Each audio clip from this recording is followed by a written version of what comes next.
আজকের বিষয় ইমান আমল ঠিক রাখা লাগবে। ইমান আমল নিয়ে লেকচার। তো মূলত আমাদের ইমান আমল এমন পরিমাণ দুর্বল হয়েছে, এত পরিমাণ দুর্বল হয়েছে। তো মূলত আমাদের দুনিয়ার জিন্দেগিতে থাকতে গেলে ইমান আমল ঠিক রাখা এটা বড় কঠিন। কথা কি বুঝতে পারছেন? দুনিয়াটা মুমিনদের জন্য কারাগার,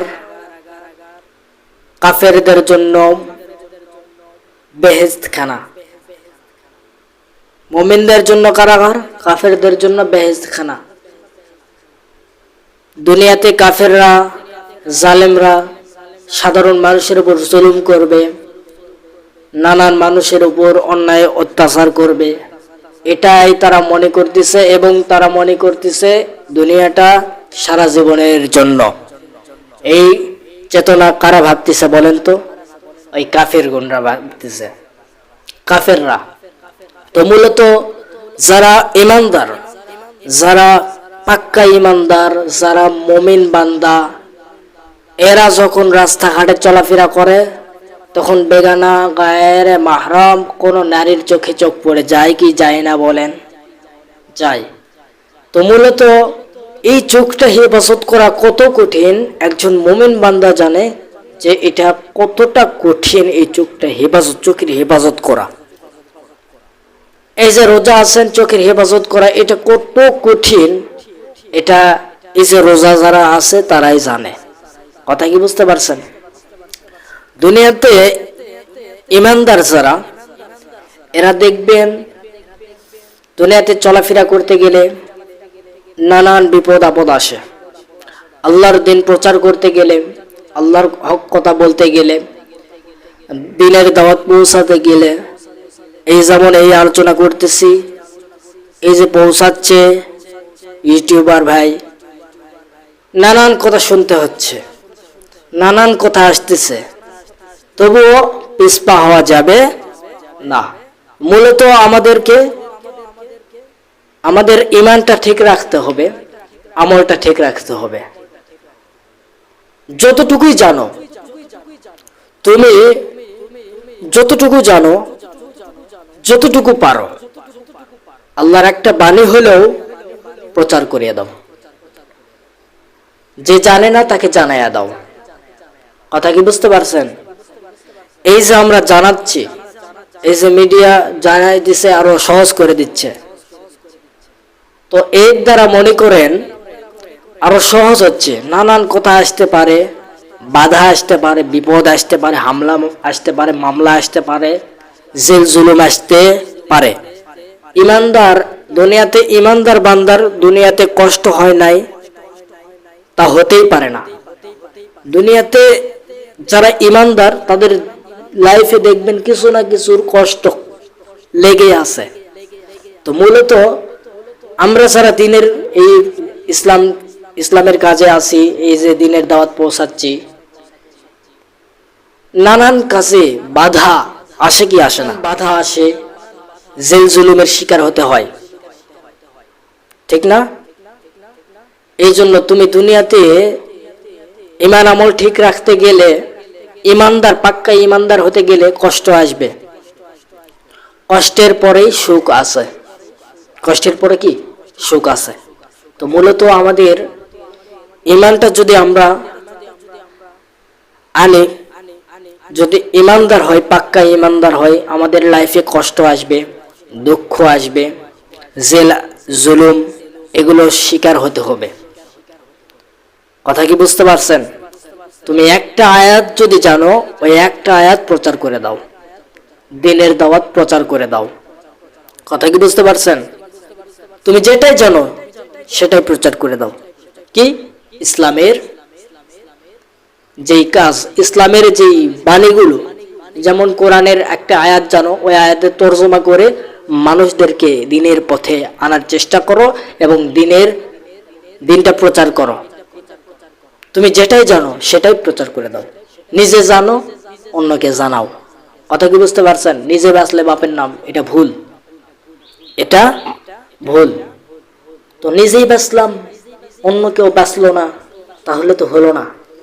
আচ্ছা আপনি দেখেন, আপনি এখন মনে করেন যে আপনি জান্নাতি হয়েছেন, আপনার ফ্যামিলির যারা আছে, ভাই ব্রাদার এবং ফাদার মাদার এবং গ্র্যান্ডফাদার গ্র্যান্ডমাদার যারা রয়েছে, ব্রাদার সিস্টার যারা রয়েছে, তারা যদি এখন জাহান্নামী হয় আর আপনি যদি জান্নাতি হন, মূলত আপনি একাই যখন জান্নাতে থাকবেন তখন একটা ফিলিংস পাবেন না যে দুনিয়াতে যাদের সাথে সারা জীবন ছিলাম তারা তো আমার সাথে তো ছিল, আমাকে লালন পালন করে বড় করছে, আমার যে বোন ছিল তা আমাকে পরীক্ষার পড়াতে সহযোগিতা করছিল, আমার ব্রাদার উনি আমাকে কিছু টাকা দিয়ে সাহায্য করছিল, আমার যে ফাদার আমাকে অনেক কিছু দিয়ে আমাকে সাহায্য করেছিল এবং খাতা কিনে দিয়েছিল, পরীক্ষার কলম কিনে দিয়েছিল, নানান সহযোগিতা করেছে। আমার যে মাদার ছিল, ওই মা আমাকে কত সুন্দরভাবে লালন পালন করছে, আমাকে বড় করছে, করার পরে আমাকে এরকম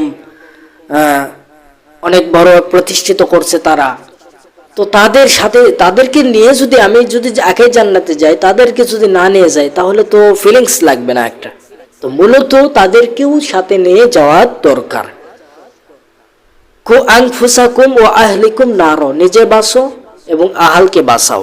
তো তুমি একাই নিজে জান্নাতে গেলা, যাবার পর জান্নাতের টেস্ট পাচ্ছ না কেন? মূলত এই জন্যই পাচ্ছি না যে আমার সাথে যারা ছিল তারা তো জান্নাতে নেই। তো তারা যদি থাকে, তো আমি যদি একাই জান্নাতি হই, আমার ভাই ব্রাদার ফাদার মাদার সিস্টার যারা আছে, গ্র্যান্ডফাদার গ্র্যান্ডমাদার যারা আছে, তারা যদি না যায় তো জান্নাতে একা একা লাগবে, এতিম এতিম ভাব লাগবে। এই জন্য তাদেরকেও নিয়ে যেতে হবে। তো তারা যদি জাহান্নামে যায় তখন কেমন একটা লাগবে।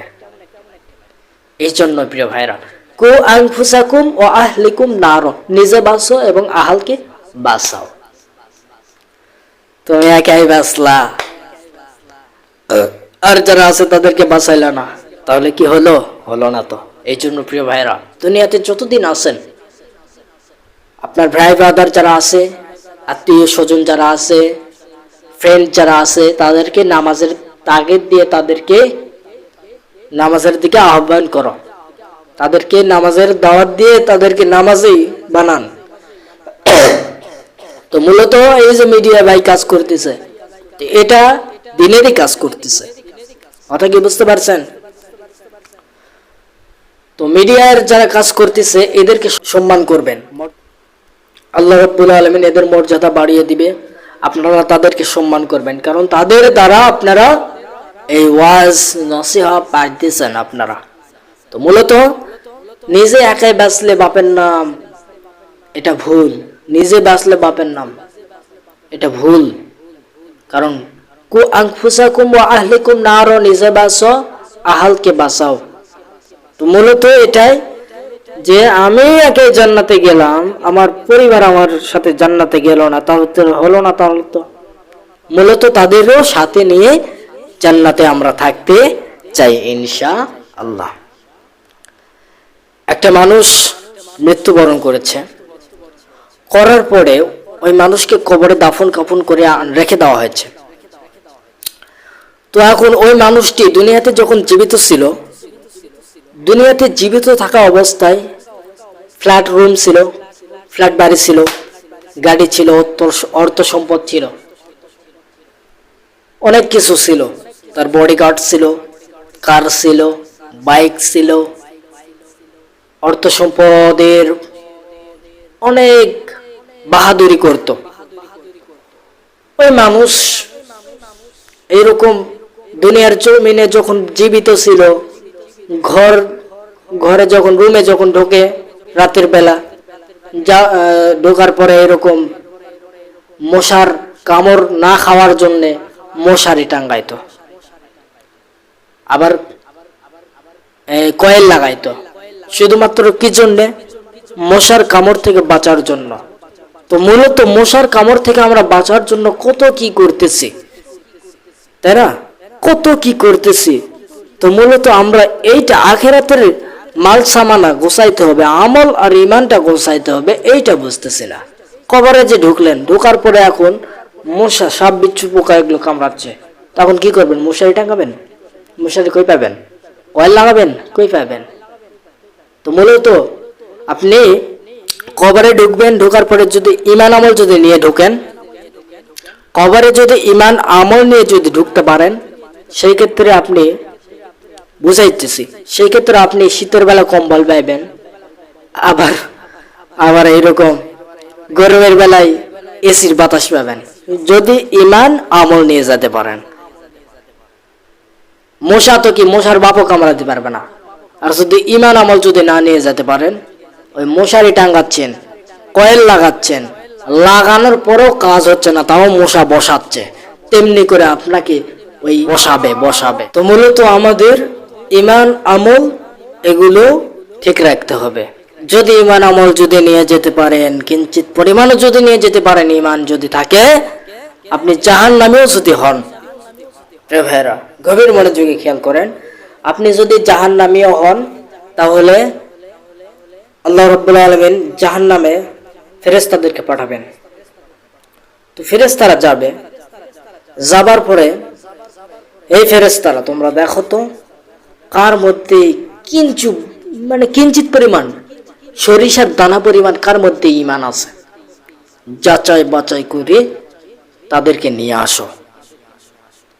ফেরেশতারা যাবে জাহান্নামে, যাবার পরে এইরকম দেখবে জাহান্নামের ভিতরে কার সরিষার দানা পরিমাণ, বিন্দু পরিমাণ ঈমান আছে, সরিষার দানা পরিমাণ কার ঈমান আছে, এইরকম দেখবে, যাচাই বাছাই করে দেখবে। যার থাকবে, আল্লাহ রাব্বুল আলামিন বলতেছেন যে তাদেরকে নিয়ে আসবা, সরিষার দানা পরিমাণ ঈমানও যদি থাকে তাদেরকে নিয়ে আসবা। আমি আল্লাহ রাব্বুল আলামিন আমি অর্ডার দিলাম, তোমরা নিয়ে আসবা। তো বিন্দু পরিমাণও যদি ঈমান থাকে, তাকে জাহান্নামে থাকতে দিবেন না। আল্লাহ রাব্বুল আলামিন তাদেরকে ফেরেশতাদের মাধ্যমে উঠাই নিয়ে আসবে। তো নিয়ে আসলো এক বান্দাকে, যাদের বিন্দু পরিমাণ, সরিষার দানা পরিমাণ যাদের ভিতরে ঈমান আছে, তাদেরকে নিয়ে আসবে। তো নিয়ে আসার পরে এখন কি করবে? আল্লাহ রাব্বুল আলামিন ফেরেশতাদেরকে বলবে, এই ফেরেশতারা, তাদেরকে নিয়ে তোমরা ওই নহরে ডুবাও, গোসল দাও। কারণ কি? ওই যে জাহান্নামে এতদিন পুড়ছে ছাই অবস্থা, কালো কুচ্ছিত হয়ে গেছে, ডুবাও।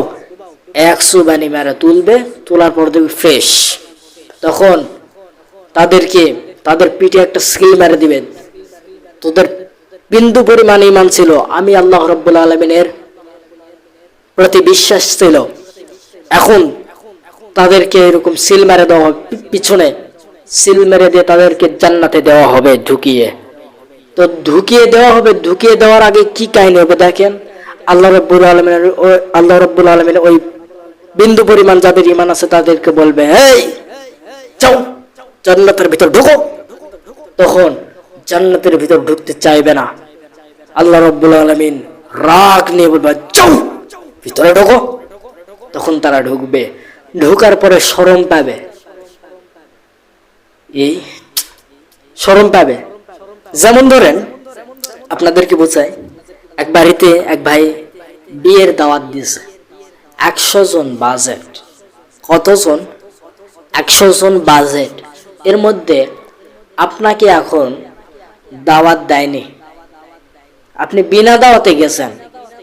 যাবার পর আপনার যদি লজ্জা থাকে তাহলে খাইতে মন চাইবে না। আর আপনার যদি লজ্জা না থাকে, সেই ক্ষেত্রে আপনি কি করবেন? কুশে খাবেন, ঠিক কিনা এখন? তো যাদের লজ্জা নাই তারা কিন্তু কুশে খাবে, আর যাদের লজ্জা আছে তারা খাবে, ইস শরম লাগিচ্ছে, বিনা দাওয়াতে আসলাম, দাওয়াত তো দিল না, সরাসরি দাওয়াত দিল, এ একটা আলাদা, মানুষে বললো এ একটা আলাদা, আমি আসলাম, ইস খাবো, মানুষে চাই আছে, কেমন লাগতেছে, শরম লাগতেছে। তো তেমনি করে এই জান্নাতি যে সিল মারা বান্দা চলে যাবে, ঢুকিয়ে দেওয়া হবে। চলে যাওয়ার পরে এই বান্দারা এখন এইরকম, তোমরা ভিতরে ঢুকো, জান্নাতের ভিতরে ঢুকো। শরম লাগতেছে, জান্নাতীরা যারা আগের থেকে জান্নাতে আছে তারা এখন চিন্তা করবে, এই বেটা কারা, এরা কারা রে? তো মূলত এরা কারা? তখন এদের পিঠে দেখবে যে কে রে, এদের সিলমারা আছে জান্নাতীরা। ওরে বাবা, বিন্দু পরিমাণ ইমান ছিল, এই জন্য তারা জান্নাতে চলে গেছে। তো যাদের বিন্দু পরিমাণ ইমান নেই তারা এইরকম জান্নাতে যেতে পারবে না। যাদের বিন্দু পরিমাণ ইমান থাকবে, সরিষার দানা পরিমাণ ইমান থাকবে, তারা একবার হলেও জান্নাতে ঢুকবে।